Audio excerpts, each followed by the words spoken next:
por ky orar do të ishte i rekomandueshëm për çdo person të shmanget, sepse temperaturat e larta veprojnë mbi të gjithë dhe kushdo e ka të mundur ta parashikojë dhe ta planifikojë ditën që në këtë orar të jetë në një mjedis të mbyllur, ku ka ajër të kondicionuar, ose të jetë në një mjedis të freskët, ose në një mjedis ku mund të ketë hije, me qëllim që të shmangë ekspozimin ndaj temperaturave të larta. Temperaturat e larta, sidomos në kohën e pikut 11:04, nuk kursejnë askënd dhe çdo kush duhet të mbrojë veten nga ekspozimi këtyre temperaturave.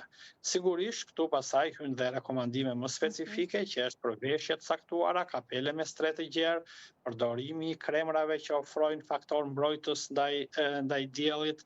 për të shmangur djegjet e lëkurës, por edhe mbinxejjen e saj. Pra të gjithë këto masa dhe të gjithë këto masa paraprake dhe mbrojtëse u rekomandohen në radhë të parë personave që i përkasin grupeve vulnerabël, pra të